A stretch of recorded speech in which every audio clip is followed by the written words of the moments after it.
So I'm really excited now to bring you another chapter in our Global Disruptors series. And without any further ado, let's get on to stage the person you've all been waiting for. Come on down, the co-founder of True Beacon and Zerodha, Nikhil Kamath. Thanks very much for coming along.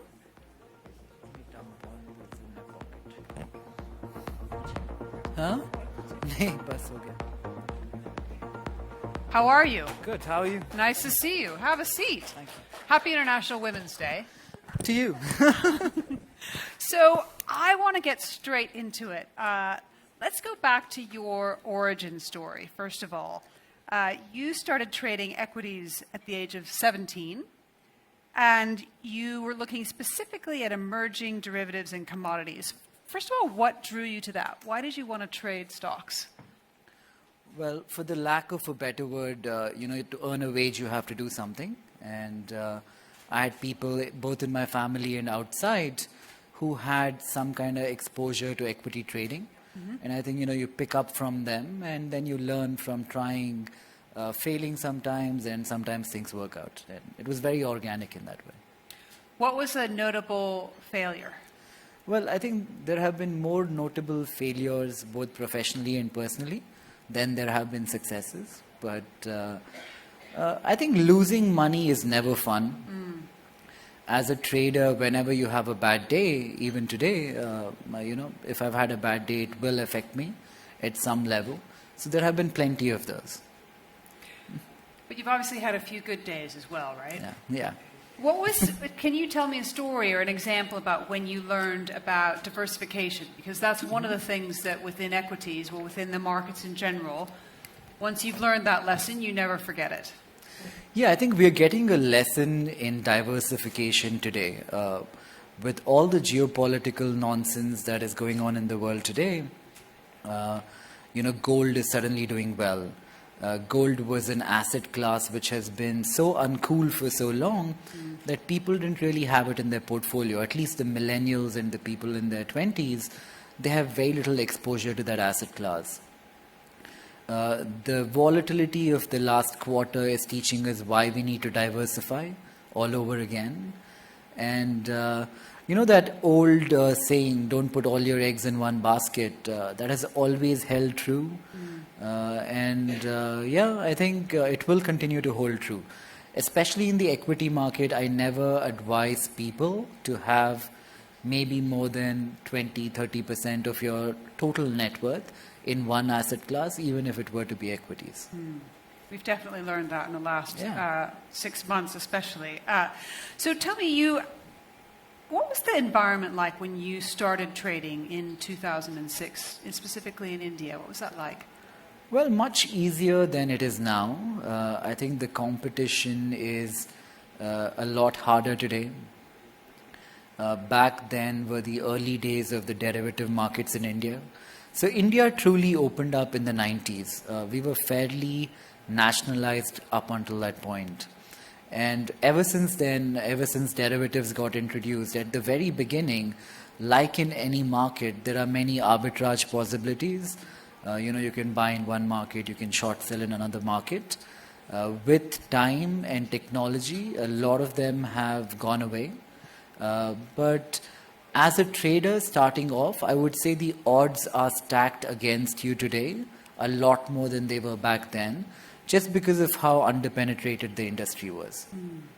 So you went from that to managing portfolios for some high net worth individuals. Just a couple years after you'd started trading. Tell me why that was and a little bit about that journey. Well, with trading, you're always defined by the amount of capital you have. And personally, as a prop shop, you can only ever have access to X amount of capital. To really scale, you need to go out, raise money, build a bigger pool, and then you become more relevant both as a trader, but also like we were talking earlier in terms of diversification. If you have a higher asset base, you get to diversify so much more. So it's a very natural progression to go from being a trader to being an asset manager, and I think it happened that way. not usually for people who are 19 years old, though, right? Tell me a little bit more about the trust that people were putting into you then. Well, to be fair, I don't think it was significant amounts of money. Looking back, it was like really small amounts of money, but people were always looking to take a punt on something new.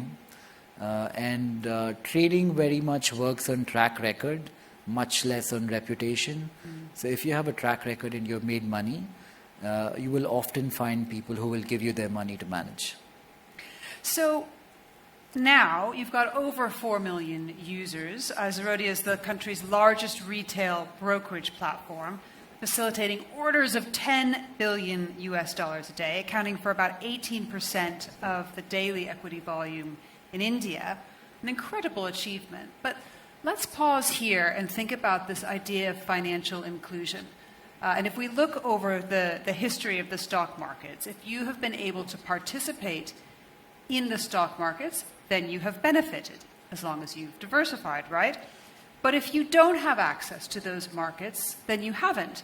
And it's not just in India, but all over the world we see inequality growing on any measure you can find. So I'd love to get your thoughts on how we extend what you've been able to do to some of those folks who don't have access yet. Yeah, sure. So, education is a big need in India. I think we're not very pragmatic about our system of pedagogy in a way. We spend 15 years teaching somebody how to earn a wage, but we don't spend much time teaching them how to manage the money once they do earn a wage. So the Indian markets are not very large. By volume they are, but in terms of participation they aren't. Out of the 1.4 billion people that we have, only about 2% of our population has either direct or indirect equity exposure. Like you were saying, you were originally from the US. Your 401k, some part of that money goes into equity. We don't have such a thing. So you would probably have 40-50% penetration, whereas we have 2. So plenty has to be done to change that. But when you sit back and look at the larger problem in India, only about 3% or 4% of a country pays income tax. So you'll have to increase the banking penetration, get more people to pay tax, in turn get more people to save and invest using a formal method like the stock markets are. So I think we're a long way away, but things seem to be changing, and more people are coming onto the financial ecosystem today, which I guess is a good thing. So this session is around global disruptors, and you believe that there hasn't been enough disruption in wealth management, not just in India, but around the world. Tell me about what's behind that thought.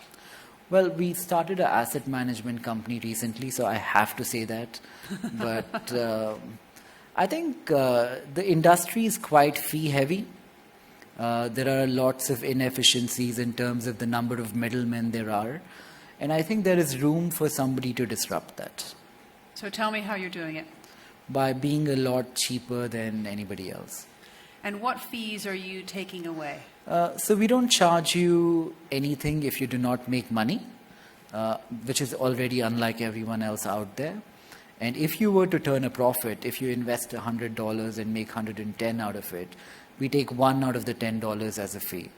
And elsewhere you would have had to pay many times that as a fee. And in terms of the amount you need to invest, are you disrupting that as well?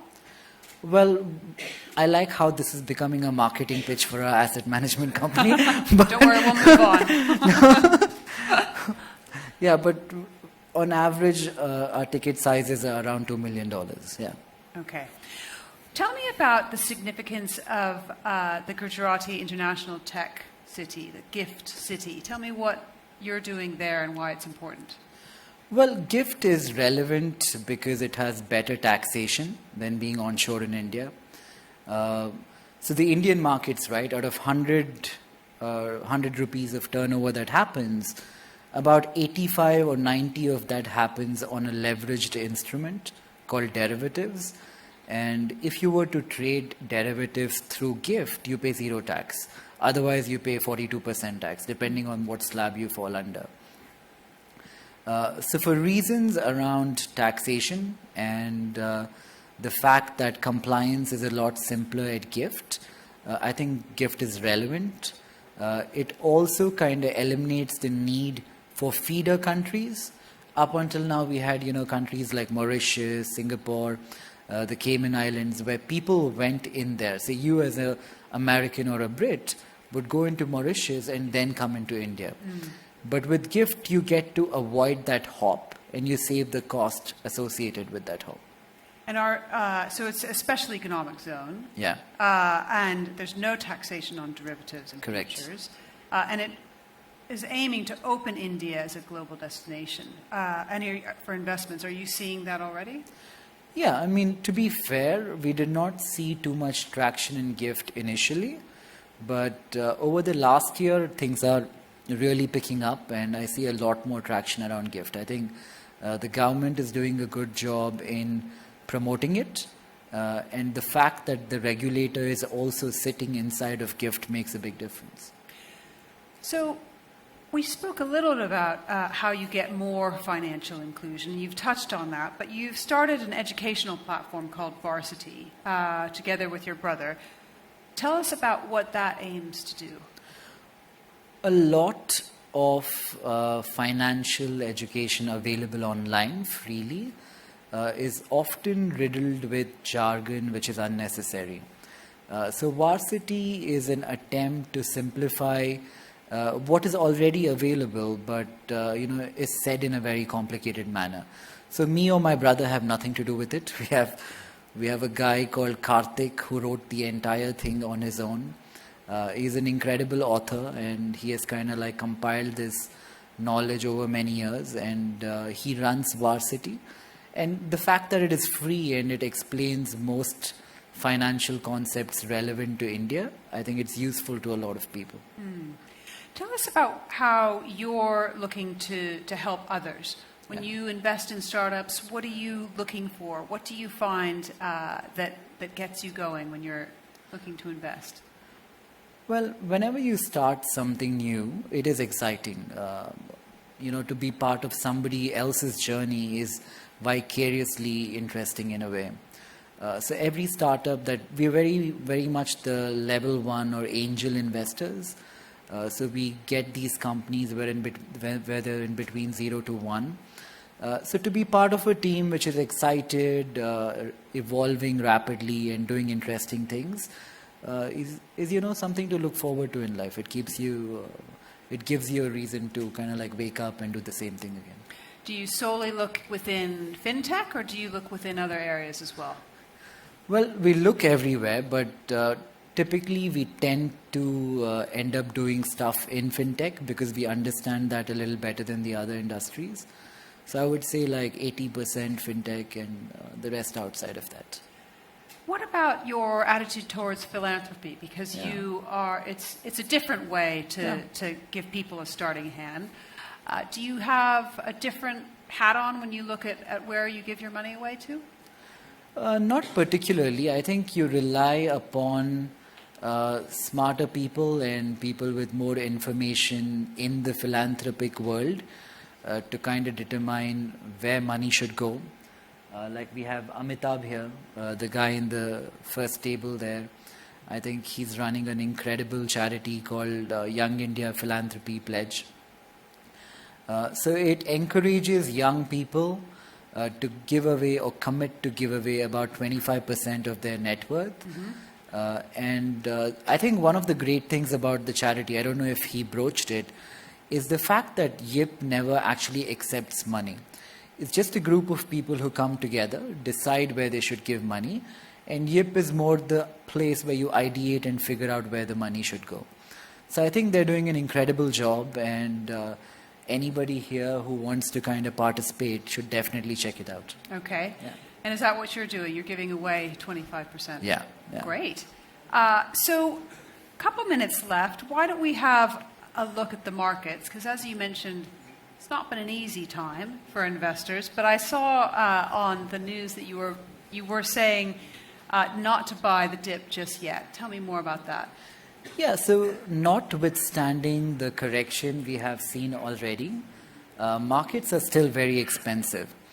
If you were to look at the multiples in the market today compared to any time in our own history, they are still, on the higher side. We've seen a correction which is about 15% from the top, but we've forgotten that we rallied 100% from the bottom. So I don't think saying the market is cheap is a reasonable way to value what's going on. And hence I believe, err more on the side of caution and do not start building vanilla portfolios today. Okay. What advice do you have on some of the emerging asset classes, like cryptocurrencies? Well, I'm conflicted about cryptocurrencies. For a long time, I did not understand how they truly work. But even today, I'm more open to crypto today than I was maybe a few years ago.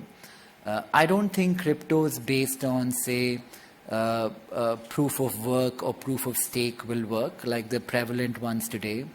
But a new mechanism of creating crypto tomorrow where the cost of verifying a transaction is significantly smaller has many use cases, especially in a geopolitical environment which has a lot of turmoil. And so you can't really call the future, but I think at some level, maybe there is a use case for crypto. All right. Final thing, got some members of the government, of course, here. Anything the government could be doing better for you, for your markets? So Ashwatthana is doing more than anybody could be doing. I think he's one of the, I can be candid here because he's also a friend. Out of all the politicians that we have, he's a doctor. He is probably the most soft-spoken politician you will ever meet. I mean, when you meet him on stage next, you will realize. And he really cares and, tries to make a difference, especially in the startup ecosystem. And he's somebody, who champions our cause a lot. Okay. Anything he could do better? Well, there's always more that can be done. But, I don't want to be the one talking about political parties today. I met a lot of politicians since morning because you've had events. But I think they're in the right direction, doing the right things. And considering the BJP won again in UP, it looks like we'll have stability for a certain amount of time, which I guess is a good thing. Which is a good thing. Nikhil, thank you so much for joining us here at India Global Forum. We'll be right back.